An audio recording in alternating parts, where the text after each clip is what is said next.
Self-love is not a trend.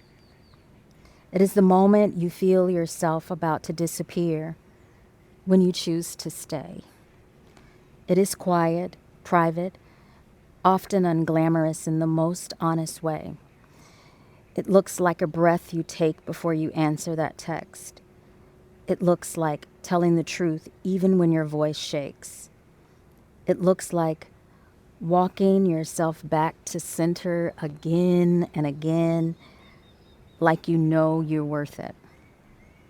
Self-care can be beautiful, and yes, it has its place. But self-love lives deeper than a candle, deeper than the bath, deeper than the aesthetic of being well. Self-love becomes the standard you hold when your old patterns try to bargain with your worth. Because the truth is, most of us don't struggle with loving ourselves in theory. We struggle with loving ourselves in real time. In the moment we feel rejected, unseen, overwhelmed, or triggered by the familiar fear that whispers, it's safer to shrink, safer to settle, safer to be who they want. Self-love is the refusal to leave yourself in those moments. I also want to share that self-abandonment doesn't always look dramatic. Sometimes it's subtle and socially acceptance. Sometimes self-abandonment gets praised as being low maintenance, easygoing, chill, strong, or unbothered. But your body always knows.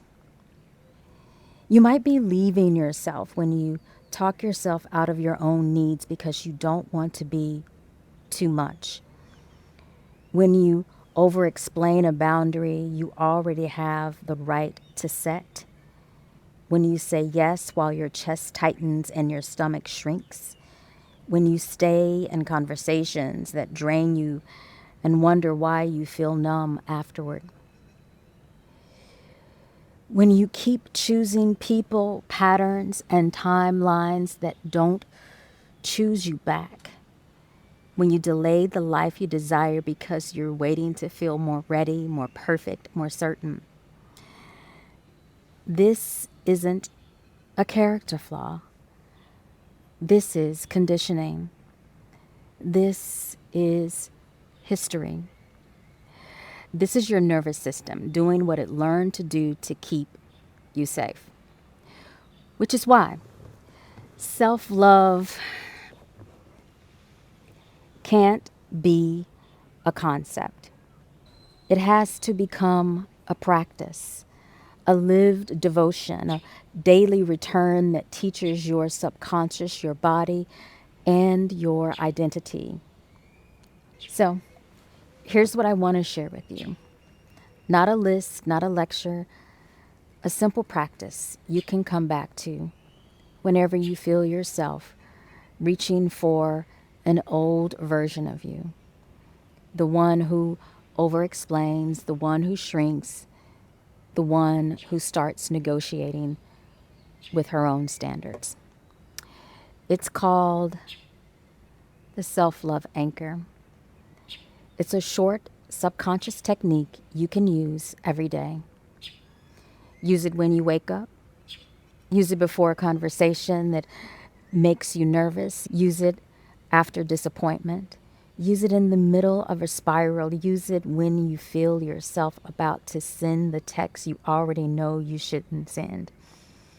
Use it whenever you feel yourself drifting away from yourself. The self-love anchor. Place one hand over your heart and one hand over your belly. Breathe deeply in and out of your nose. And as your hands rest on your body, know that I am here with you. Take a few more deep, long breaths. Soften your shoulders. Relax the tongue in your mouth.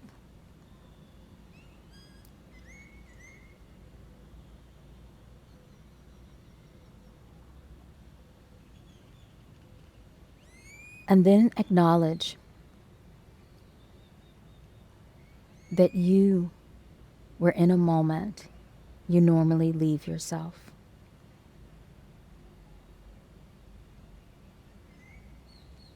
Name it with no shame, just gentle awareness.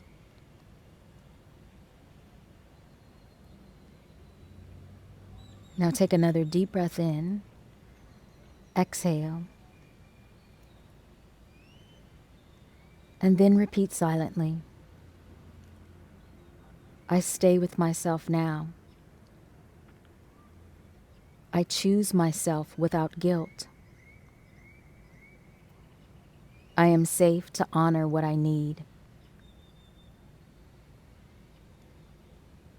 I stay with myself now. I choose myself without guilt. I am safe to honor what I need. I stay with myself now. I choose myself without guilt. I am safe to honor what I need.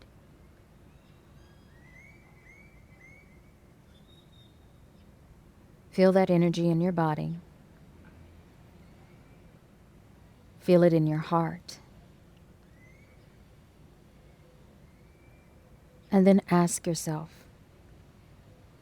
what is one loving action I can take in the next 5 minutes?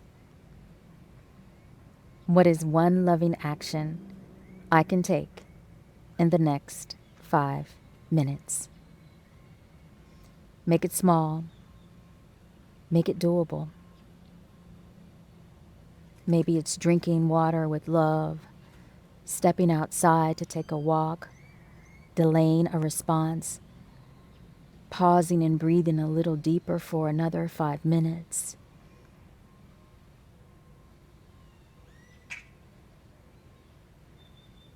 Whatever it may be, may it be an act of self-love.